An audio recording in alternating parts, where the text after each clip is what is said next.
Assalamualaikum warahmatullahi wabarakatuh. Perkenalkan, nama saya Miki Daristian, NPM 102222030 kelas A22. Untuk memenuhi tugas harian sistem transaksi keuangan digital yang bertemakan cloud computing. Definisi cloud computing. Cloud yaitu awan, computing adalah proses komputasi. Penggunaan teknologi komputer untuk pengembangan berbasis internet dengan piranti lunak lengkap dan sistem operasional juga tersedia secara online. Dengan kata lain, internet dan semua yang terkait dengannya menjadi terminal pusat. Internet bisa dianggap awan besar. Awan berisi komputer yang semua saling tersambung, disitulah berasal istilah cloud. Jadi semuanya disambungkan ke cloud atau awan itu. Kelebihan dan kekurangan cloud computing. Yang pertama, advantage. Kapasitas penyimpanan yang hampir tidak terbatas, lokasi dan format data yang terpusat terstandarisasi memungkinkan portabilitas aplikasi dan data yang tinggi, sehingga biaya awal dan pemeliharaan. Yang kedua, disadvantage, yaitu kecepatan akses dibatasi oleh kecepatan akses internet, kurang keamanan dan keandalan, sedikit penyesuaian aplikasi yang tersedia. Analogi cloud computing. Contoh cloud computing adalah Yahoo, email, atau Gmail.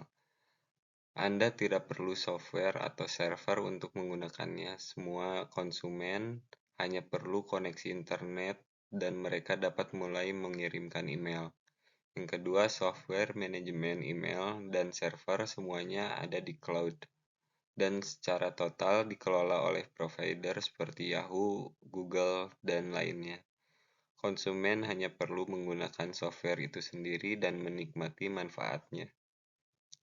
Yang ketiga, analoginya adalah jika Anda membutuhkan susu, kenapa membeli sapi? Yang semua penggunaan membutuhkan adalah manfaat menggunakan software atau hardware seperti mengirim email dan lain-lain. Hanya untuk mendapatkan manfaat ini, mengapa konsumen harus membeli sapi atau software atau hardware? Dan selanjutnya, karakter cloud computing. Research polling, layanan cloud harus tersedia secara terpusat dan dapat membagi resource atau sumber daya secara efisien sehingga dapat dimanfaatkan secara maksimal. On-demand self-service, layanan cloud harus dapat dimanfaatkan pengguna melalui mekanisme swalayan atau otomatis dan langsung tersedia saat dibutuhkan segera.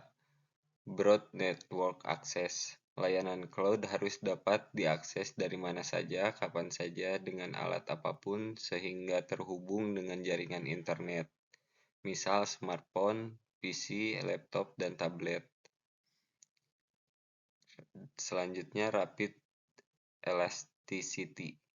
Layanan cloud harus dapat menaikkan atau menurunkan kapasitas layanan sesuai kebutuhan pengguna.